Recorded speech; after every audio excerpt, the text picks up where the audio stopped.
Olá, sejam todos muito bem-vindos. Tem início agora mais um programa Abra Talks, programa uma iniciativa da Abra Filtros e também das revistas TAI, Revista Meio Filtrante, que conta com o patrocínio do Grupo Supply Service e a divulgação da TV Filtros aqui no YouTube. Você que nos assiste através da TV Filtros e também nos escuta através do Spotify, no nosso podcast, seja muito bem-vindo a esse que é o nosso episódio número 22 da temporada 2025 do nosso programa. Mês a mês a gente tem recebido aqui especialistas. O Abratalks é um espaço que falamos de temas variados e se você ainda não acessou a nossa biblioteca virtual, fique à vontade, navegue, você vai encontrar muito conteúdo, muito tema interessante para o seu conhecimento. Esse é um mês super especial para a Abra Filtros. Comemoramos 13 anos do programa Descarte Consciente Abra Filtros e, como sempre fazemos, trazemos um tema relacionado ao programa e hoje não vai ser diferente.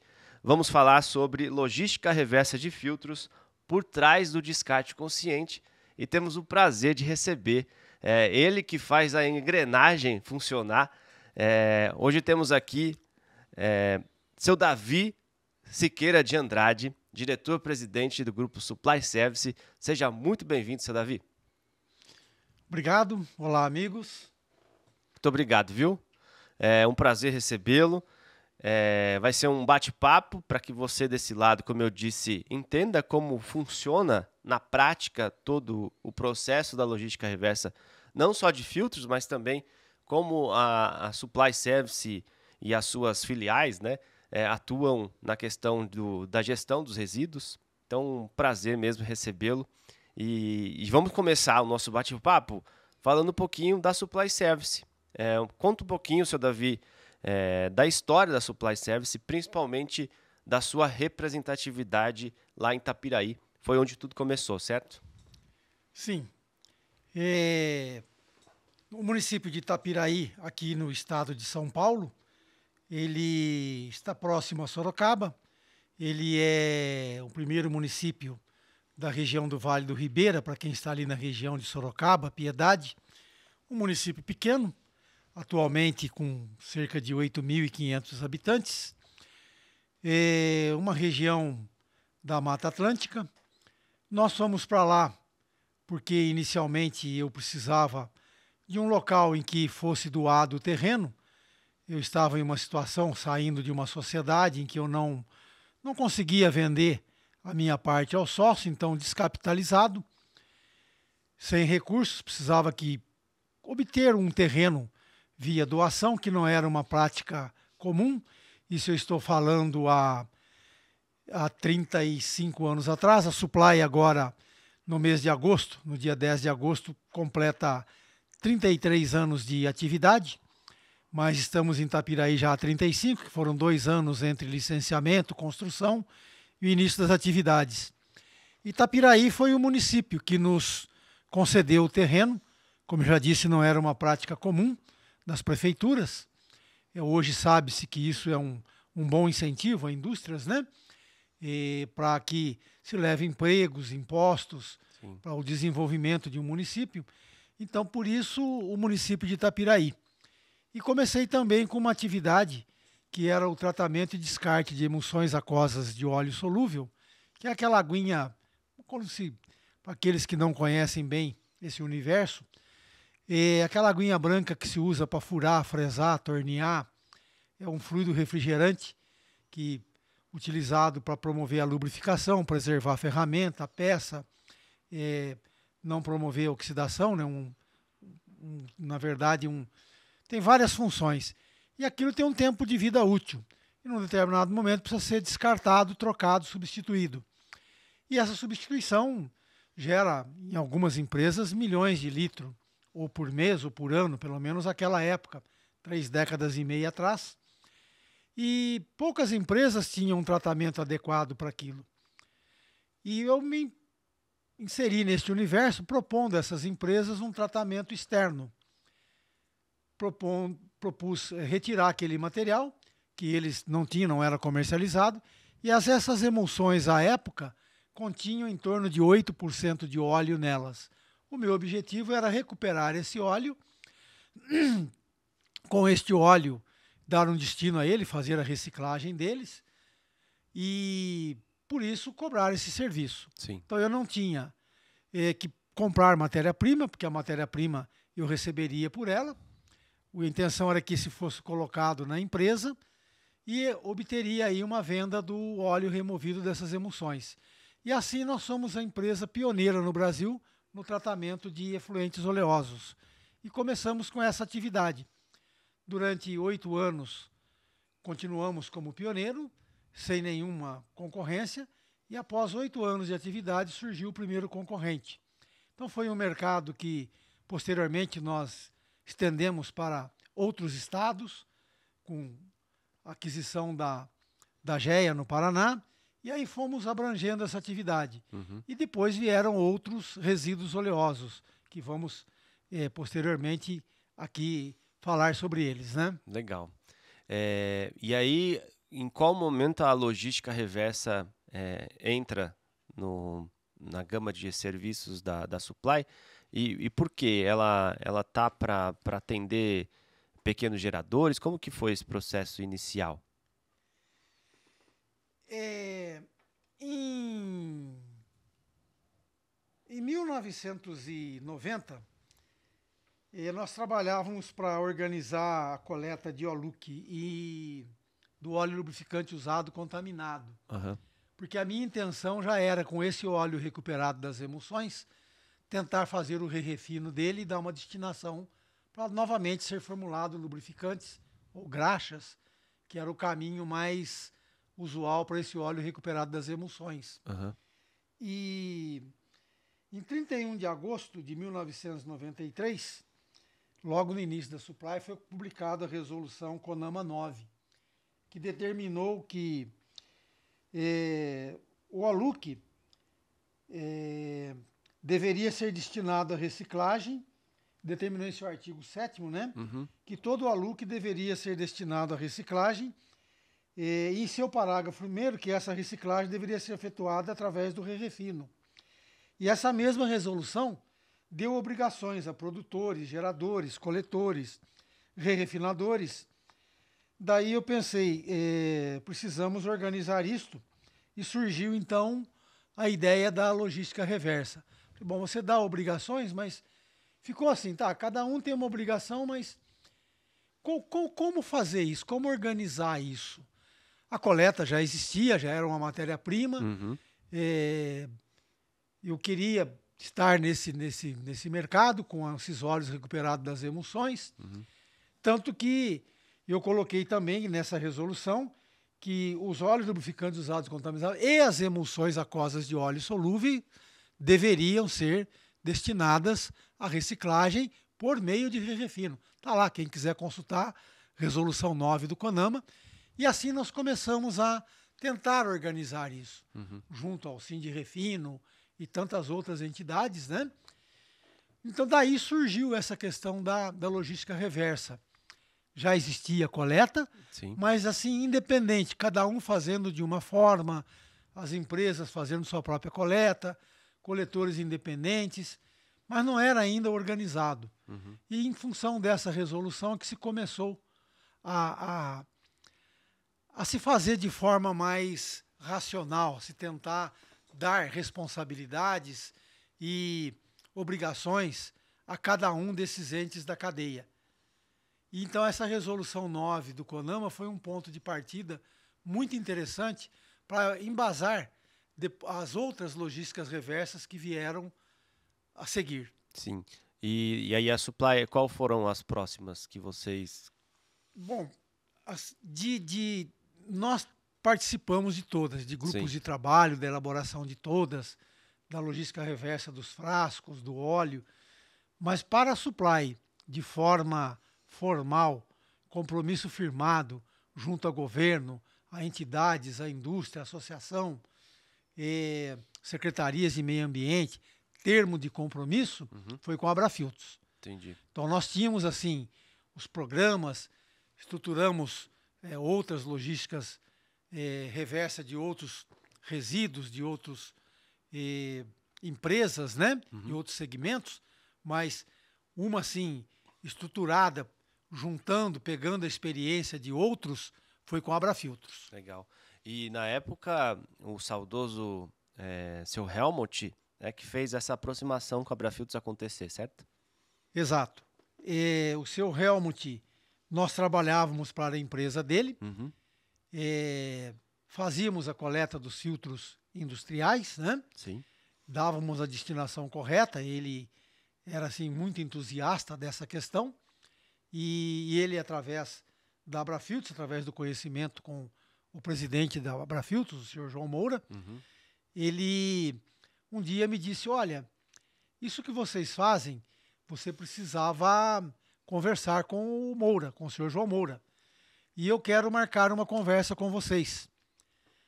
E quando é que poderíamos fazer isso? Eu disse, olha, veja com ele, né?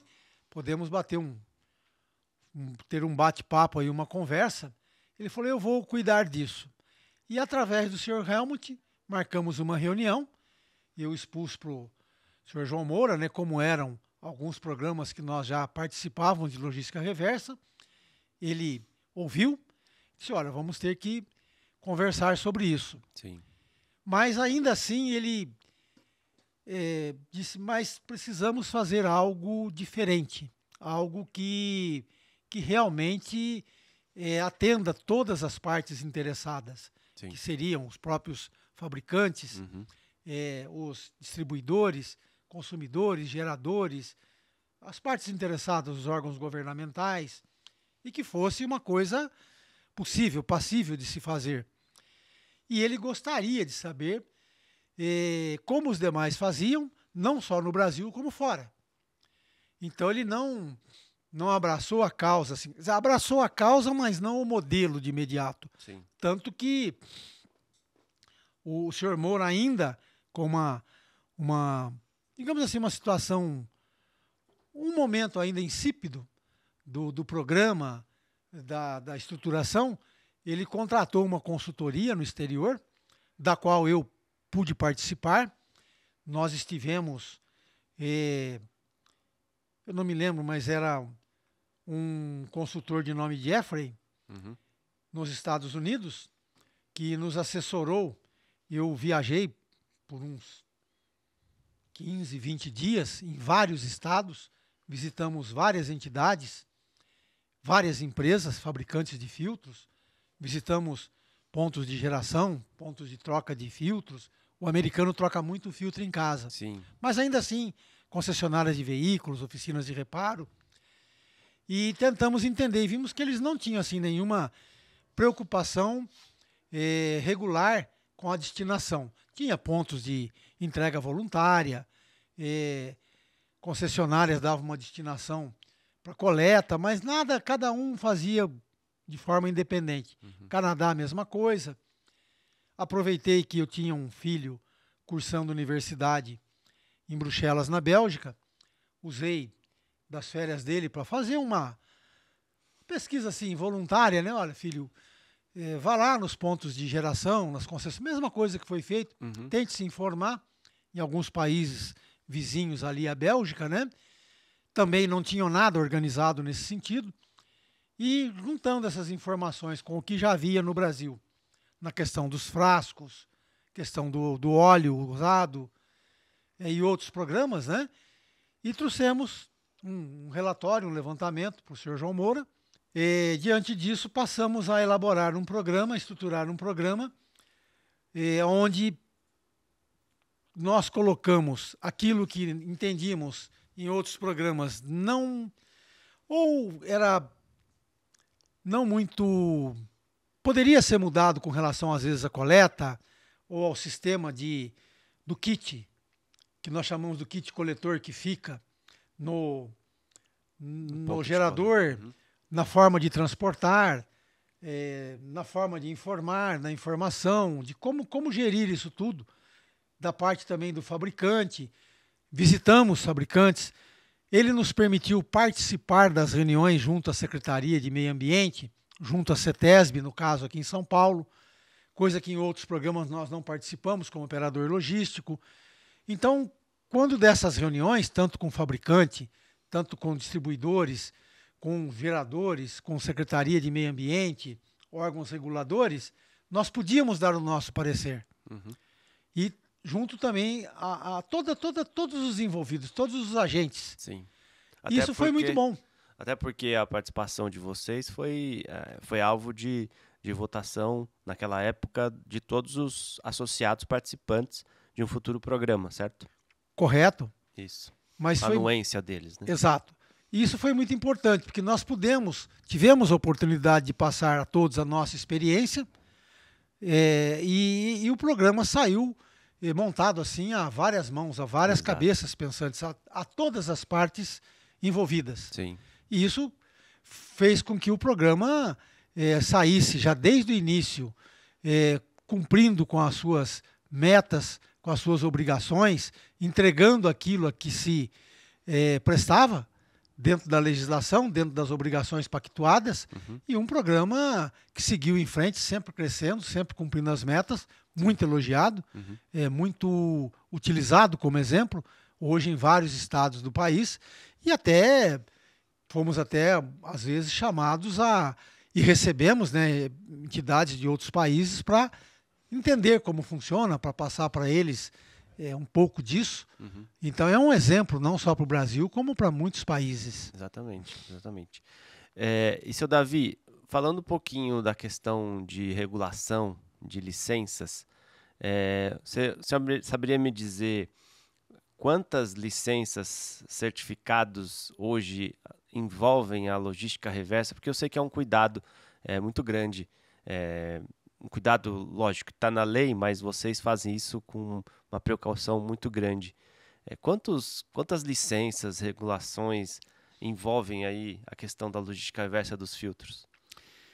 Olha, os filtros, por serem contaminados com óleo, por conter óleo, eles já são classificados como resíduos perigosos classe 1. Sim. E por si só já é uma legislação diferenciada de um produto normal que não é classe 1, um inerte ou não inerte, mas que não seja classe 1. E isso já implica em caminhões especiais, motorista com curso de MOP, movimentação e operação de produtos perigosos, Imetro, CIV, CIPP dos veículos, EPIs diferenciados para manipular isso, para carregar. A carga tem que estar devidamente estivada para que não incorra em multa. Os kits, os sacos plásticos, a rotulagem, o Imetro dos veículos, como eu já mencionei, a informação no SINIR, SIGOR. Então, toda essa parte é um diferencial. E o fato de estar na logística reversa vai além ainda das questões do produto perigoso. Implica em dar informações de onde se coletou, quanto coletou, qual a periodicidade, quantos % daquilo que foi vendido foi coletado, no cumprimento da meta, no número de municípios, na ampliação das metas de quantidade de município, enfim, licenças de operação, a questão da zona restrita de circulação. Temos que obter licenças para isso, para poder adentrar, sermos equiparados a um veículo por exemplo, de reparo de telefonia, de eletricidade, de uma ambulância, onde temos que ter a permissão para adentrar, porque é um serviço de utilidade pública. Tem que ter permissões de circulação, de entrar em zona restrita com o tamanho de veículo. Então, assim, muitos alvarás. Eu assim, não vou dar um número preciso, mas são mais de 50 licenças. Uau. Entre federais, estaduais, municipais e fora as de autarquias assim diversas. Sim. Que permissões e muitas temporárias, né? Que precisamos manter sempre atualizadas. Então é um assunto bem complexo. E é legal tocar no assunto. Até no ano passado a gente fez um videocast desse com o assessor de projetos, o Amaury, e ele falou desses batidores também em relação à logística, do quanto a Abrafiltros está alinhada com a Supply na questão desse controle, porque esse controle é exigido nos relatórios com as autarquias, com as secretarias estaduais, e não só isso, também para os associados. Recentemente, o associado pediu para a gente documentação a respeito de uma licença por contas de auditorias internas, e a gente tinha esse documento validado. Então, é muito importante esse apoio mútuo e esse controle que é feito. Existe um assunto em relação ao MTR. Hoje, vocês absorveram isso para pequenas empresas? Qual a intenção? O manifesto de transporte de resíduos rodoviário, ele é um documento que quem tem que expedir é o gerador. Então, quando você vai numa concessionária de veículo, uma empresa assim mais estruturada, um posto de combustível que tem troca de óleo e pertence a uma rede, eles têm já um departamento, um pessoal que cuida da questão ambiental específico. Então, não há nenhum problema, eles emitem esse manifesto. Mas a grande maioria, 98% dos pontos de geração, que são as oficinas, postos de combustível com troca de óleo independentes, tem uma loja, um estabelecimento, 2 ou 3, eles não têm essa pessoa específica para isso. E o MTR, quando saiu o eletrônico, ele precisava de a pessoa entrar no sistema, entrar no site, né? Baixar aquele aplicativo, aquele site e preencher. E a pessoa não tinha, às vezes, nenhum computador apto para isso, as oficinas principalmente, e se transportar seu MTR é passível de multas, é até crime ambiental em se tratando de produtos perigosos. Você precisa saber se a empresa está habilitada. No caso, a Abrafiltros, por ter um termo de compromisso com o governo, é dispensada do CADRE. Mas não fosse, teria até que ter um CADRE, que é o documento da CETESB que autoriza o gerador a destinar àquela empresa autorizada, naquela quantidade, aquele produto e tudo mais. Então era muito difícil para o gerador comum preencher esse documento. E aí ficava aquele detalhe. Transportar sem o manifesto, sem o MTR, o responsável por isso seria a Abrafiltros. E isso jamais a Abrafiltros iria admitir. Sim. Sempre foi claro, não vai fazer. Esperar que ele fizesse, o número de coletas iria cair aí para 10%, 15% do que é feito hoje. Teria um aumento de custo tremendo em função do prazo que isso levaria, do tempo que o caminhão ficaria parado aguardando a emissão desse documento. Então a maneira mais prática, rápida, econômica, eficaz, eficiente que nós encontramos foi nós assumirmos esse trabalho, emitir para o gerador esse CADRE, esse MTR. E assim, o que nós fazemos? No momento em que o nosso veículo chega no gerador, o próprio veículo nosso já tem no sistema a forma de emissão, já faz a emissão, o gerador assina e o coletor assina, e nesse momento ele já está documentado, apto a transportar dentro da legislação, cumprindo com toda a exigência para que isso não gire nenhum problema legal, ambiental, passível de multa, porque ele tem que ser validado pelo gerador, validado pelo transportador, quando chega na empresa tem que ser comunicado que chegou, e após a destinação dele, tem que ser dito o que foi feito, para onde foi destinado e ser baixado. Tá. Então isso tudo só foi possível agindo dessa forma, absorvendo esses custos para que o programa continuasse funcionando sem nenhum... Porque para o órgão regulador, eles não adianta você chegar, não cumprir a meta porque eu não consegui... Não tem, nós tínhamos que ter resolvido isso. Sim. Criamos um call center, né, que funciona até hoje, para fazer essa emissão, porque são milhares de MTR emitidos mensalmente para atender o programa. Que legal, muito bom. Eu queria dar um passinho atrás sobre a questão estrutural ainda da Supply, porque no começo acho que existia uma dificuldade de encontrar maquinário, caminhões, muito específico para a logística reversa dos filtros. Como que foi esse processo de adaptação? Vocês mesmos que colocavam a mão na massa, né? É é uma novidade a logística reversa, né? Uhum. E quando você tem 1, 2 filtros, 10, 20 numa oficina, que você separa ele ali, e ele é dado uma destinação em separado por cada um, é um jeito de lidar. Mas quando você traz dezenas, centenas, milhares no mesmo local, no mesmo caminhão, para o mesmo lugar, que aí passa a ser centenas de milhares, a coisa já muda. Uhum. Os filtros, eles durante o transporte, eles começam a migrar óleo. Então você já tem que ter um veículo adaptado, mesmo dentro do veículo, um contenedor, para que isso não vaze para fora.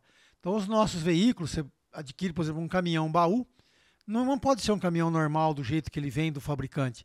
Nós temos que revesti-lo internamente com chapas de aço, vedar completamente, para que isso, escorrendo dentro do caminhão, não caia para fora, não caia na estrada, não venha a derramar e prejudicar e causar um acidente para veículos que estão transitando. Uhum. Não é só a questão do nosso veículo, é aqueles que transitam, Sim. que vão andar atrás dele, cruzar ou passar por onde ele passou. Então não pode pingar óleo. Então o veículo tem que ser adaptado. A outra questão, quando você trabalha para indústrias, as indústrias geralmente têm balança. Ou uma balança dentro dela, ou uma balança tipo balança rodoviária, que pesa o caminhão inteiro. Quando você vai num posto de serviço, um posto de combustível, uma concessionária de veículos, uma oficina mecânica, não tem balança. E como é que a gente controla o peso? Era muito comum o caminhão saía fazendo coleta, num determinado ponto ele estava acima da capacidade de carga.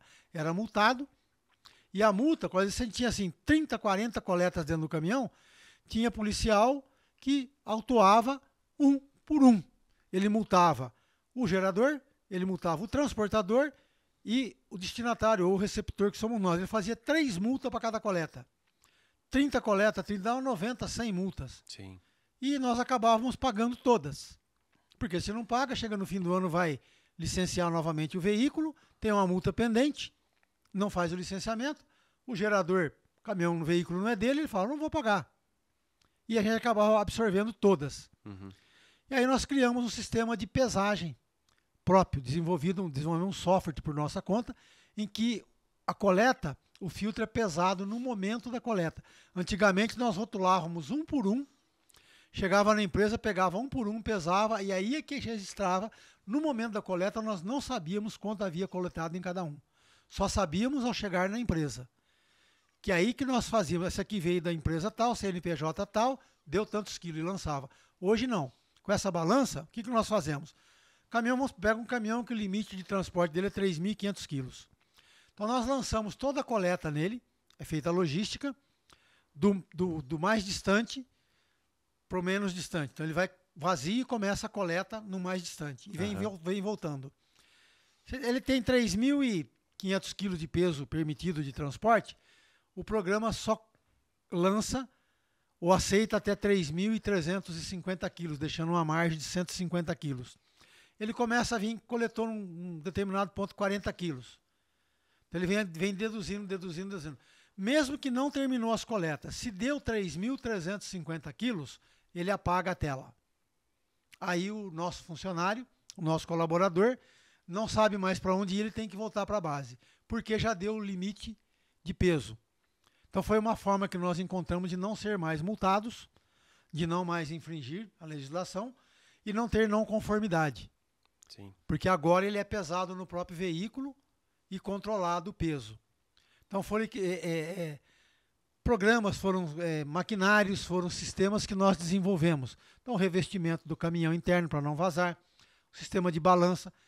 E isso aí acabou tendo uma impressora também, que hoje, no momento do carregamento, no momento da coleta, nós dividimos também. Outra colaboração que nós demos, essa questão da logística reversa, foi separar.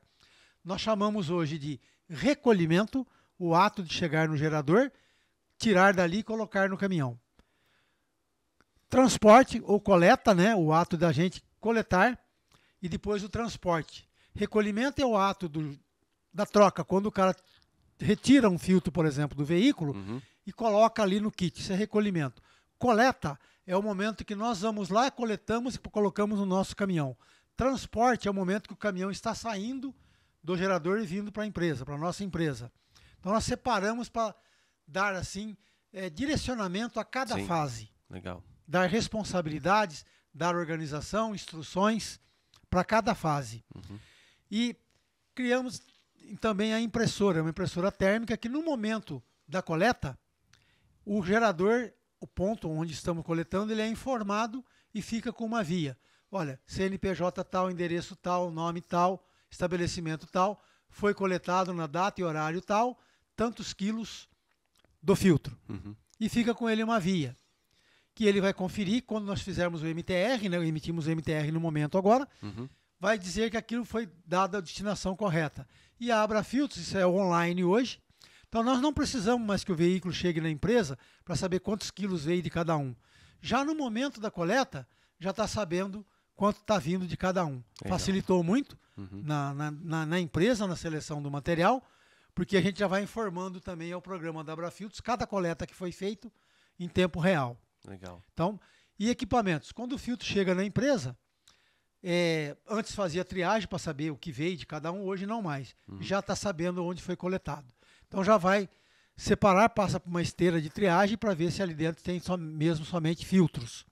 Não veio misturado com frasco, com uma peça, uma vela de ignição, porque oficinas mecânicas, às vezes a pessoa, por engano, coloca ali no mesmo kit uma outra coisa que não deveria estar ali. Nós separamos, aí os filtros vão ser triturados. Também foi um triturador do tipo Schroeder, que foi desenvolvido especificamente para os filtros, porque a caneca dele é até fácil de triturar, mas a base tem uma espessura muito maior, então precisa também ser adaptado.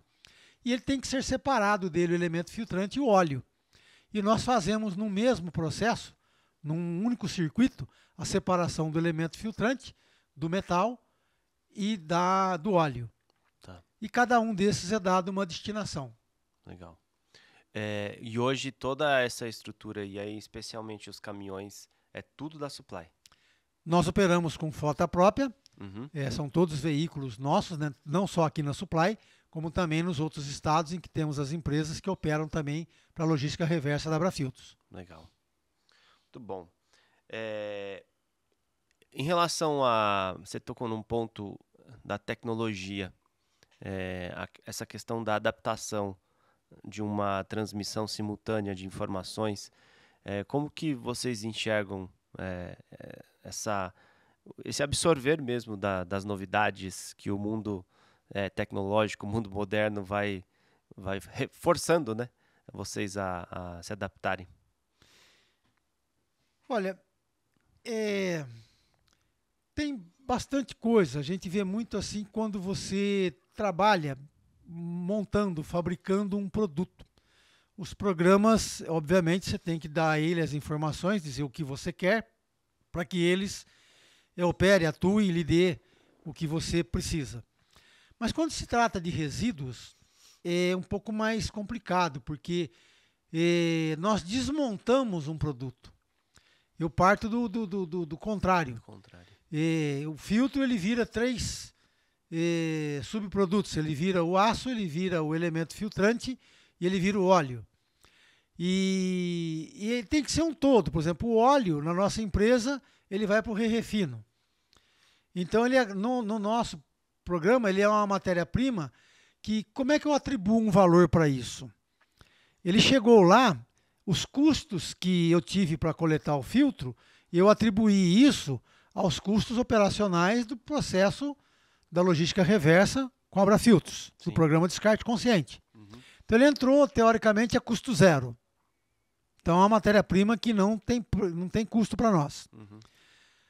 O aço, eu tenho um custo nele depois de descontaminá-lo. Nós vamos vendê-lo à siderúrgica, ele vai trazer um valor para nós. Mas esse valor eu também jogo no balanço da operação da logística reversa. O elemento filtrante nós pagamos para destinar, cujo valor eu levo a débito na operação também da logística reversa. Então, quando você começa a montar um programa, você tem ali tantas variáveis que não é como fabricar um produto. que você vai somando quantidades, valores, e ao final você divide o valor pela quantidade produzida e você tem um custo unitário do produto. Então, operacionalizar resíduos e colocar isso dentro de um programa é bastante complexo. Tanto que a gente vem tentando há anos ter uma coisa assim mais prática. Já contratamos empresas de TI, empresas de software, empresas de programa assim, das mais variadas. E ainda não temos assim uma resposta para assim uma situação de uma coisa que a gente diga assim, isso nos atende plenamente. É um processo ainda em construção. Mas a gente vive buscando soluções. Sim. E como assim nós estamos usualmente sempre à frente dos demais, também nunca veio ninguém de fora que trouxesse assim, falou, olha, eu já trabalhei com isso, tem algo. Então é uma construção contínua. Sim, sim. E já que a gente está falando desses bastidores, né, de olhar a logística reversa dos filtros por outro aspecto, hoje, quando a gente fala da logística reversa dos filtros na supply, a gente está falando de quantos funcionários movimentados ali nos seus setores e tal? Olha, eu tenho isso, mas eu vou precisar verificar aqui, porque são muitos números, são né, muitos Davi? números, entre veículos, pessoas. Tá. Mas para colinha você aí. ter uma ideia, vamos falar assim em termos envolvidos no processo. Sim. Da coleta, são 39 veículos, são caminhões de pequeno, médio e até grande porte, aqueles que fazem grandes rotas, que fazem postos de estrada, são veículos de maior porte. Até pela acessibilidade, são locais preparados já. Os que fazem concessionárias de veículos já são de um porte médio, né? E os que fazem os grandes centros de um menor porte. Nós percorremos cerca de 150 mil quilômetros por mês na somatória desses 39 veículos, né? Atendemos hoje 446 municípios para cumprir com as metas do programa Descarte Consciente da Abrafiltros na logística reversa. Em 6.112 pontos de coleta. Uau. Alguns são quinzenais, a maioria mensais. Isso para atender com a unidade de Itapiraí, com a unidade de São José dos Pinhais da GEA, né? No Paraná, com a Eco Supply no estado do Mato Grosso do Sul, e também atender o estado do Espírito Santo. Um total de na equipe, um total de 85 colaboradores. Daqui são 40 motoristas, porque são 39 veículos, sim, né? Então, às vezes um cobre, né? nem todo dia todos estão na rua, mas um está em manutenção. Mas são envolvidos 39 veículos, 40 motoristas aí. 30 desse pessoal está na triagem e tratamento, na parte da trituração dos filtros, na parte da separação, da lavagem do metal, do blend do elemento filtrante. E uma parte no administrativo, que faz a parte da emissão da logística, das coletas, da parte de saúde e segurança, controladoria, TI, aí são mais 15. Então aí nós temos aí 85 colaboradores, isso falando que 4 estados. Sim. Então isso cresce todo ano, né? Mesmo nos 4 estados, e fora os estados que virão, que estão por vir. Sim. Então você vê a dimensão disso, como isso também agrega não só valores ambientais, mas valores econômicos, geração de emprego, de impostos para o país, para a nação. Sim, exatamente. E aí, você falando de expansão, quando a gente olha para a questão de novos pontos de coleta, como que funciona esse processo para supply? A adesão para novos pontos, é só chegar lá e falar, eu sei que o Peterson também faz isso lá muito bem, é só falar, olha, vamos passar aqui tal dia para coletar, essa adesão é voluntária. Acho que é legal você explicar para quem está assistindo Como que funciona a questão de abrangência geográfica, enfim, tudo que faz parte do processo? Bom, primeiro, essas metas de quantidade e porcentagem de municípios de área geográfica, elas são pactuadas quando da assinatura de um termo de compromisso, Ótimo. usualmente assim por 3 a 5 anos. Então nós sabemos, olha, no ano tal, tantos por cento sobre o que foi comercializado, colocado no mercado no ano anterior. Então você já sabe, o ano anterior é conhecido, uma meta de uma porcentagem conhecida, 20%, um exemplo, do que foi comercializado no ano anterior. Então eu sei que o ano anterior foi comercializado tantas toneladas de filtro, 20% equivale a uma tonelagem conhecida. Tantos municípios do estado. Então aquele ano eu sei que tem que coletar em tanto, então está tranquilo. No ano que vem, mais tantos municípios. Então aparentemente é tranquilo, você sabe o que vai fazer nos próximos 4 anos. Então você tem tempo para pensar antecipadamente. Porém, há um detalhe, há novos aderentes sempre. E teve um ano, de um ano para o outro, tivemos quase que 50% de novos aderentes. Aderentes, você diz empresas participantes, Empresas participantes. Que aumenta então, tinha-se um número de empresas, tinha-se um número conhecido de tonelagem de filtros, ou de número de unidades comercializadas no ano anterior, só que entrou mais 15, 20 empresas que colocaram, olha, eu comercializei no ano passado tantas unidades, isso representa tantas toneladas. E não estava naquilo ali. Então a gente teve que sair ampliando, porque eles entraram, foram aceitos, aprovados. Sim. E tivemos que coletar aquele filtro que não estava dentro daquela programação, daquele planejamento para aquele ano. E nem para o ano seguinte. E aí tem que sair atrás dos pontos de coleta, ampliar. Os municípios continuaram os mesmos. Teve que ampliar pontos dentro da mesma área geográfica. E aí você tem que ir convencer as pessoas. Veja que interessante. O gerador não paga nada, ele não gasta nada com isso. Nós temos que informar a ele, e o programa, uma coisa muito interessante, não é só coletar e dar uma destinação correta. O programa é muito mais do que isso, mas muito mais. Muito mais do que prestar conta aos órgãos ambientais, às autarquias, aos fabricantes. Eles pagam por isso, você tem que prestar conta a eles. Sim. Você tem que prestar conta também e divulgar isso, a consciência ambiental, a educação ambiental aos usuários dos automóveis, aqueles que usam os filtros. Você tem que prestar educação ambiental e divulgar o programa, instrução sobre isso, sobre o que é feito, como é feito, para escolas, para a mídia, para o gerador, para as oficinas mecânicas, para o mecânico.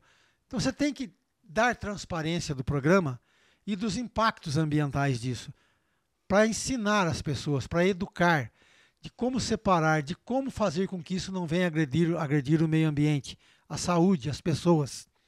Então, é um programa muito abrangente. Então, quando a gente tem que prospectar novos pontos de coleta, como eu já disse, não cobra nada por isso do gerador. É gratuito. Então, a impressão que dá é que a gente chega lá e é recebido assim, puxa, que bom que vocês vieram. Sem resistência. Sem resistência. Tá tudo aqui, eu guardei, estava esperando vocês. Não é bem assim. A questão é que provavelmente ele já está vendendo isso ou colocando no meio da sucata, porque ele gera peça, ele gera às vezes um pedaço de uma manga de eixo, um amortecedor, uma peça que ele trocou, um disco de frição que ele coloca e vende para a sucateira, e no meio ele enfia lá 1, 2, 3 filtros. Acaba gerando receita para ele. E ele fica resistente a isso, porque está tirando receita dele. Ele não paga nada, mas também não vai receber nada. Começa daí já o problema. Outra resistência que ele tem, quando você fala para ele, explica para ele a questão ambiental, está educando ele com relação a isso, ele se convence. Ele é convencido, mas não é convertido, porque ele vê aquela pergunta, mas depois você não vai me mandar uma conta aí? Porque ele tem que fazer uma adesão ao programa, dizer que ele concorde, que nós vamos passar, vamos colocar ali um tambor. Esse tambor não pode sumir com ele, não pode jogar, porque ele tem ali um adesivo da Abrafiltros. Isso. Imagina se isso aparece jogado em qualquer lugar depois, com alguma coisa dentro, é responsabilidade da Abrafiltros. Sim. Tem lá o nome dela. E ela tem várias empresas por trás dela que vão responder por isso. Exatamente. Então ele tem que assinar um termo de adesão dizendo que recebeu aquilo para colocar filtros, que aquilo é propriedade da Abrafiltros, da Química Industrial Supply ou de outra empresa nossa, dependendo do estado. Uhum. Então ele tem que assinar. Quando ele vai assinar, aí ele já não quer. Aí ele acha que vai, por causa de experiências passadas em tantas outras coisas, que ofereceram para ele algo gratuito, ele assinou e depois veio uma conta. Sim. Aí ele fica reticente. Ele não quer. E aí volta todo, a gente tem que dar exemplo. Pô, você conhece o fulano da oficina tal? Ou tem que mandar, às vezes, uma associação representativa, um sindicato, em que ele faça parte, uma associação de classe, ou um outro colega dele que tem oficina no mesmo bairro, no mesmo local, para dizer, não, pode fazer que é tranquilo, é de graça mesmo, você vai gostar, você vai ver. E aí a gente começa aí, às vezes ele não quer. Leva uma revista, toda vez que a revista da Meio Filtrante é publicada, nós pegamos várias delas e levamos, então, quando vai fazer coleta, já leva. E quando não é aderente ainda ao sistema, nós entregamos a revista, às vezes, assim, durante meses. Olha aqui para você ver, olha as matérias, olha isso, veja a importância disso. Até que chega uma hora que ele acaba sendo convencido de que é bom, ele já foi, mas não foi convertido ao programa para ser aderente ainda. Sim. E acaba sendo. A taxa de adesão é muito grande. Eu diria para você que 99,9%. Mas tem aquele que realmente não quer e não adianta, né? É muito. Mas nós temos pessoas, né, que fazem esse trabalho de captação somente. Ele não é vendedor, não é comprador, não é nada. Ele só faz a captação dos pontos de coleta. Entendi. Aí agora vamos para a prática dos filtros no seu tratamento. Você falou que você separou a questão dos processos, e aí numericamente ou de forma mais representativa, o que acontece com cada coisa? O óleo vai para refino, quantos % isso representa, você sabe? Nós fazemos uma média, que se você pegar um filtro de caminhão, um filtro de máquina agrícola, de automóvel ou algumas motocicletas que têm filtros, né, muda a composição. Mas estipula-se hoje que, acredito eu que um filtro tem em média, nós estipulamos a média de 380 gramas por filtro. Não pode não ser exatamente, mas não foge disso. Mas você vê, nós estamos coletando atualmente 650 mil unidades de filtro baseado nessa média de peso que eu te falei. A tonelagem coletada mês, dividido pela média que encontramos entre cada um dos tipos de filtro, né? E são 650 mil unidades de filtro por mês. Se levarmos, e cada filtro, essa média, traz para nós que 75% desse volume vai para coprocessamento, é o elemento filtrante contaminado com óleo, impregnado com óleo. 2% desse material é óleo. Sim. Vinha muito mais no passado. Mas o óleo hoje tem um preço de mercado tão alto, ele está tão escasso, que as pessoas chegam a furar o filtro, as empresas geradoras, né, oficinas, postos de troca de óleo, que trocam filtros, eles furam e deixam escorrendo. Fazem a mesma coisa com os frascos de lubrificante.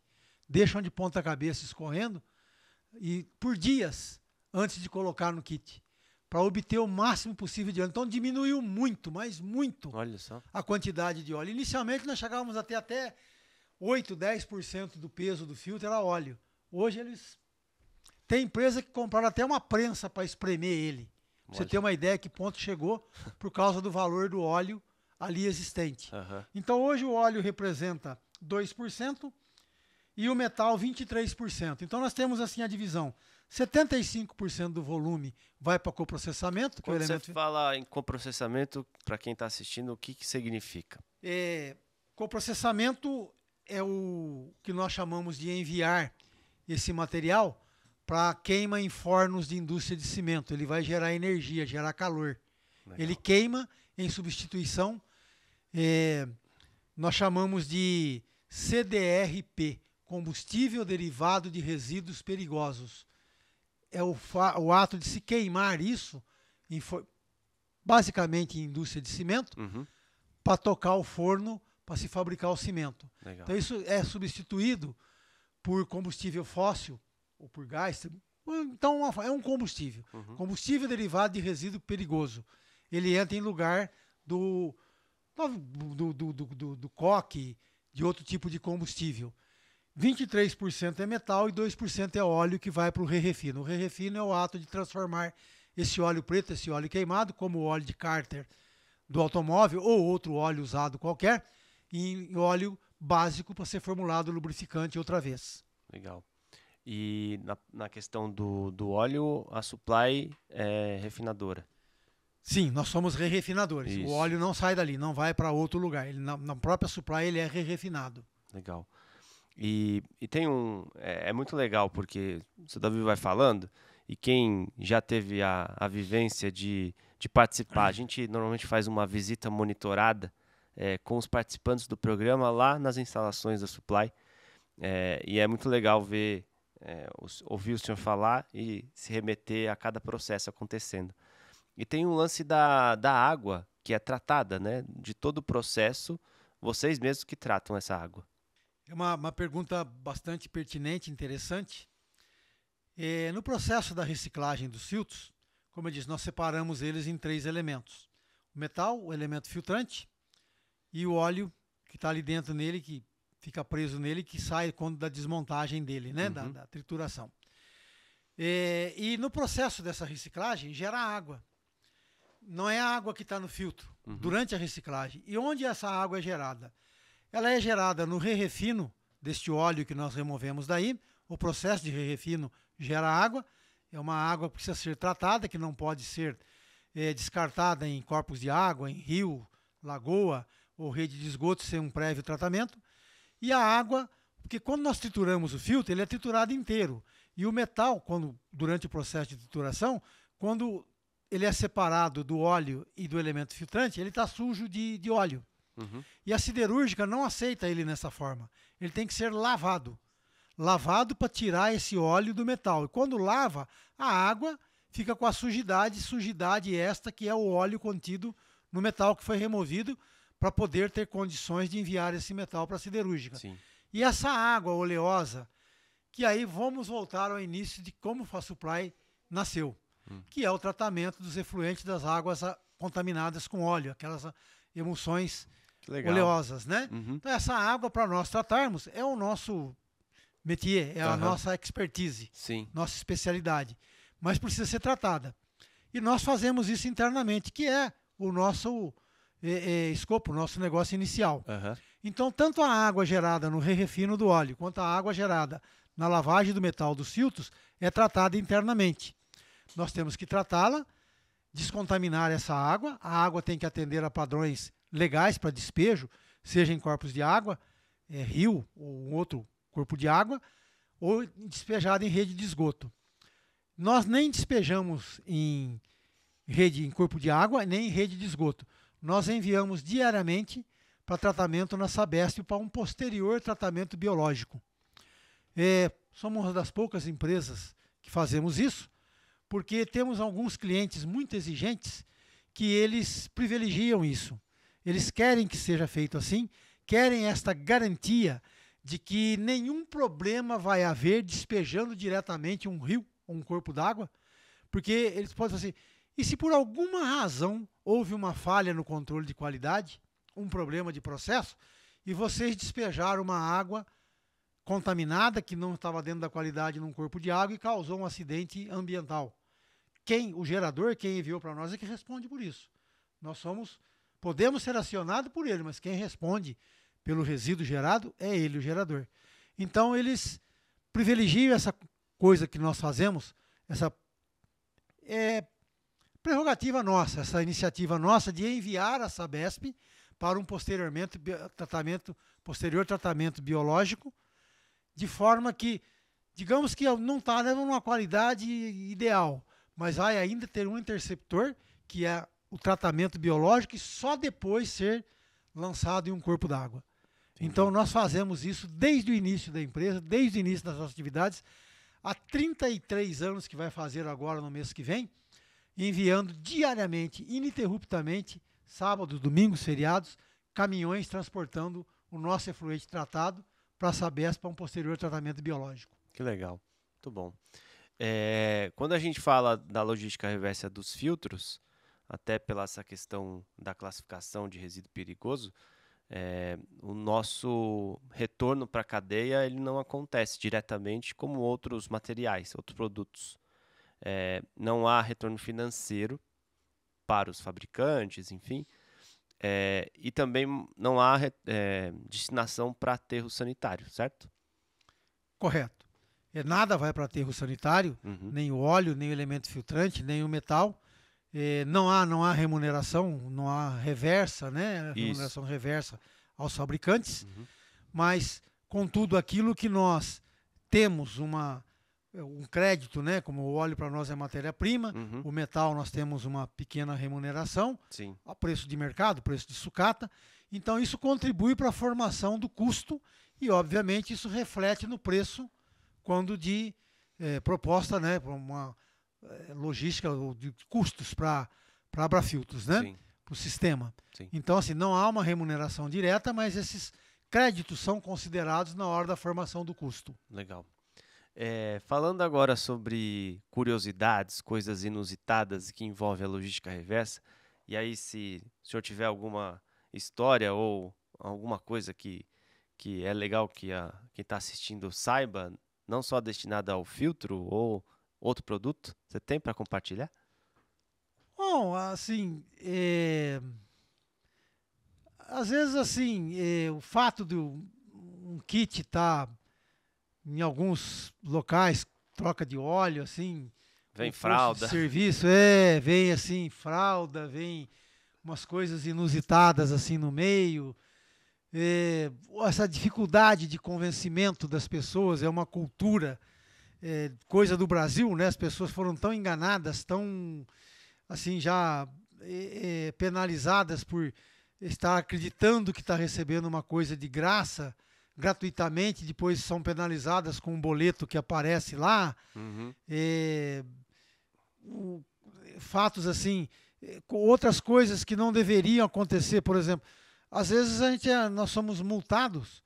Eu acho que aí, não sei o que te dizer com relação a isso, mas policial multa o caminhão e alegam carga mal estivada.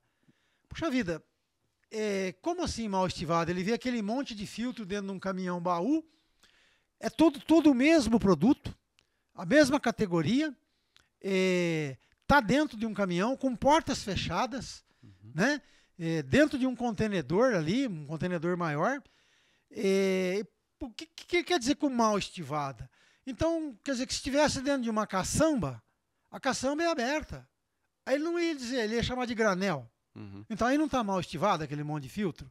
Por que o fato de estar dentro do caminhão, um baú, que é muito mais seguro, revestido internamente, por que ele nos multa? E aí, como eu digo, se tiver 30 coletas, ele tem o capricho de multar 90 vezes. Sim. Por que fazem isso? Poxa, está dentro de um saco plástico, dentro de um contenedor, dentro de um baú com portas fechadas. Então é uma curiosidade, né? Você poderia tratar como uma curiosidade. Por quê ele coloca isso? Então, são fatos assim que às vezes você pega o Mato Grosso do Sul, às vezes, por uma coleta, a gente roda 230 quilômetros só por aquele ponto que está ali cadastrado, que tem que ser feito, está dentro da meta, dentro da extensão geográfica, lá, né? Tem que passar lá. Mas é apaixonante. O Brasil é muito grande, é um país de dimensões continentais. Sim. E óbvio que você tem que fazer e atender ao todo, né? Então isso é uma coisa assim desafiante e que nos move. Sim. E aí, olhando para frente, quais são os planos da Supply principalmente em relação a novos investimentos, a adoção da inteligência artificial, como, ou não, né? Como que ela está se aproximando de vocês? Enfim, o que vocês esperam para o futuro? Bom, nessa questão da logística reversa, nós dependemos da legislação para que isso se torne necessário nos estados. E nos estados em que nós estamos, obviamente, sempre que houver uma licitação, nesse sentido, iremos participar. Não é garantia de se performar, de fazer, né? Mas vamos participar. O crescimento dessa área, dessa questão, não só dos filtros, mas de tudo, que inicialmente isso começou para os produtos perigosos e hoje é para praticamente tudo. Tudo que se coloca no mercado, que se coloca na rua, quem colocou tem a obrigação de trazer de volta. E eu acho isso muito interessante, muito inteligente, uma maneira muito prática de se resolver ou amenizar a questão do impacto ambiental, porque se assim não for, nós não vamos nunca resolver o problema nem só de lixões, como do aterro sanitário. Porque nós somos consumistas, nós não temos muita preocupação no momento do desejo, da aquisição, do impulso. Vamos pensar depois, mas quando você vai, o depois já foi. Sim. Então, tudo é feito para que nós adquiramos cada vez mais e mais coisas, mais do que necessitamos, mais do que precisamos. Temos aí a indústria da obsolescência programada, aquelas coisas que são feitas para ser trocadas, para durar um período programado, que nos obriga a comprar, às vezes não deixou de funcionar, não estragou, não tem nenhum problema, mas o apelo do marketing, o apelo emocional, o desejo, nos move a comprar, a trocar. Isso gera produto. Então, já que você colocou na rua, eu acho muito sensato buscar de volta. Você encontrou os meios para colocar. Não venha dizer depois que não há viabilidade técnica e econômica de buscar. E a minha sensação, sincera, como cidadão, como homem, como ser humano, um produto é como um filho. E eu acho que até de mais responsabilidade. Porque, se pararmos para pensar, um filho, muitas vezes, ou deveria pelo menos, né, ser programado. As pessoas, quando desejam ter um filho, eles pensam num nome, planejam, falam, em tal época, em tal. Às vezes não sai bem assim, né, acaba acontecendo antes do que ter um planejamento, mas desejam que ele seja bonito, alto, elegante, querido, inteligente, saudável, que estude, que se forme, que tenha orgulho dele, que seja querido, que viva muitos anos, que tenha sucesso. Um produto você faz até mais do que isso. Você faz até o que não faz com o filho. Você chama várias pessoas para conceber o produto, que você não faz para fazer com o filho, né? Sim. Pelo menos não é usual. Não é comum, não. Então, você tem várias pessoas para participar da criação, do lançamento, da elaboração de um produto. Você dá um nome para ele, você também quer que ele seja querido, desejado, que ele dure bastante, que muitos o queiram, que permaneça por muitos anos, que muitos gostem dele, que queiram, que se você se orgulhe dele, que ele carregue o nome da sua empresa, do seu negócio, por muitos anos. Então, você colocou ele na rua, você é responsável por ele. Então, você tem responsabilidades assim como um filho. Sim. É teu filho, é tua cria. Então, cuide. Sim. E não venha dizer que agora você colocou um material lá não sei aonde e agora não tem como buscar. Mas ele não chegou lá. Por que não pode voltar? Sim.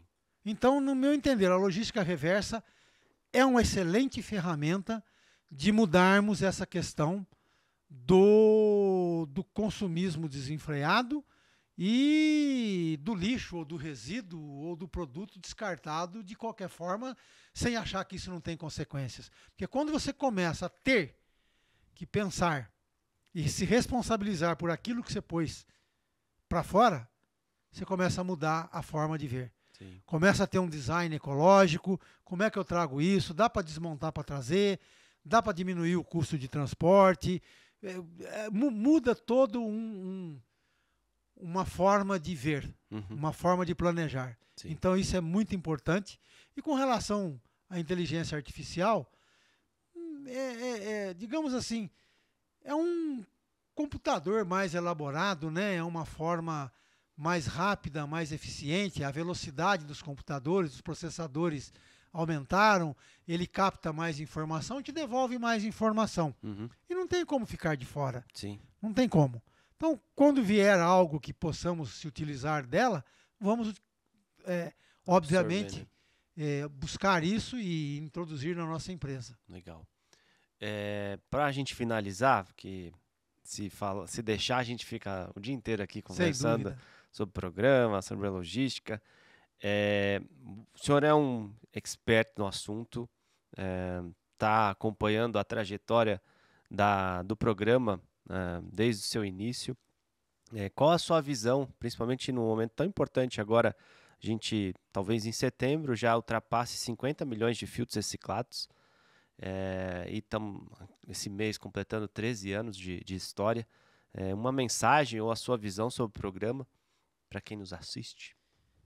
Bom, primeiro parabenizar o programa, parabenizar toda a equipe Abrafiltros, que o sucesso, às vezes você o adquire no início, no meio, mais para frente, mas a Abrafiltros é um sucesso nesses 13 anos, graças ao esforço, ao entendimento, à visão, ao não esmorecer, buscou sempre novos parceiros em todos os sentidos, buscou a compreensão, o auxílio dos meios legais também, para que todos pudessem aderir ao programa, os meios econômicos, né, financeiros, para que isso pudesse ter continuidade.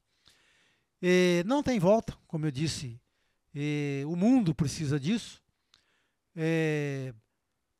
Talvez daqui a alguns anos haja uma diminuição no número de filtros com o advento dos carros 100% elétrico.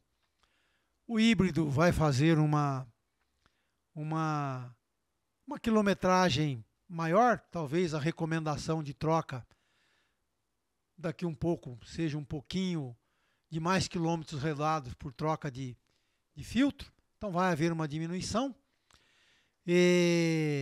Mas com relação à logística reversa em si, eu não vejo retrocesso, só expansão.